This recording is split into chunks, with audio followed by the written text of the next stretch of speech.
आसंतु जानिबा मानव सभ्यता उत्पत्तिर किछि नियारा कथावस्तु। केमिति आसिले पृथ्वीर प्रथम व्यक्ति? पृथ्वी पृष्ठ को प्रथम मनीष केमिति आसीथिला? पृथ्वी पृष्ठ रे जन्म नेइथिबा प्रथम मनुष्य किए? बंधुगण, आज मानव सभ्यता बहुत सफलता अर्जन कर चली। विज्ञान द्वारा बहुत प्रकार रिसर्च कर चली। विज्ञान जरिए वैज्ञानिक माने जानिबाकु चाहुछन्ते कि एही विशाल संसार को किए बनैले, संसारर प्रथम मनुष्य जन्म केमिति होइथिला। किंतु एबे पर्यंत मध्य वैज्ञानिक मानको ए संपर्क रे सेपरि किछि खास प्रमाण मिलि पारि नाही। तेबे पृथ्वी पृष्ठर प्रथम मनुष्य किए थिले ओ किए तांको गढ़िथिले, ए संपर्क रे आज आपण मानको किछि तथ्य प्रदान करिबु। हिंदू मान्यता अनुसार ईश्वर संसार को बनैछन्ति। केमिति मनुष्य जातिर जन्म हैला, केमिति से पृथ्वी पृष्ठ को आसी बसवास करिथिले, ये होची गोटे गुरुत्वपूर्ण प्रश्न अटे। तेबे एठारे बड़ कथा होची कि पृथ्वी पृष्ठ रे मनुष्य को किए बनैले। हिंदू धर्म अनुसार संसार सर्वप्रथम जन्म नेइथिबा मनुष्य मनु थिले। सेथिपई भारतीय सभ्यता को मनु को प्रथम मनुष्य मानि थाए। सेहीपरि पश्चिम सभ्यतार आदाम दुनिया को आसीथिबा सर्वप्रथम मनुष्य मानुछन्ति, जहाँपर मनुष्य जातिर आरंभ हैला।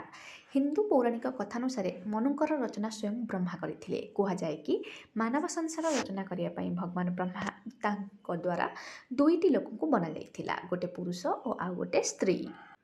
मानव संसार को आग को बढ़ाइबा पई पुरुष सहित स्त्री रचना करबा मध्य जरूरी थिला। सेथिपई ब्रह्मांक द्वारा गढ़ा जाइथिबा प्रथम पुरुष मनु और प्रथम स्त्री शतरूपा थिले।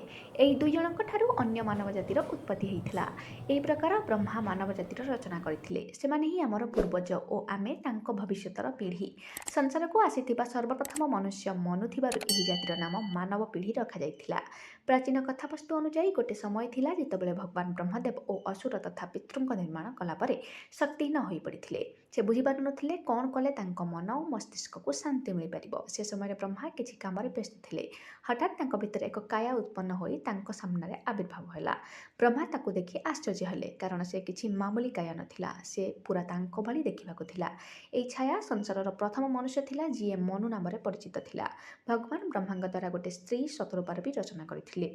पुराण अनुसार मनु और शतरूपांक परे भगवान ब्रह्मा तांको मानवीय संस्था को स्थापन करबा पई आदेश दिए।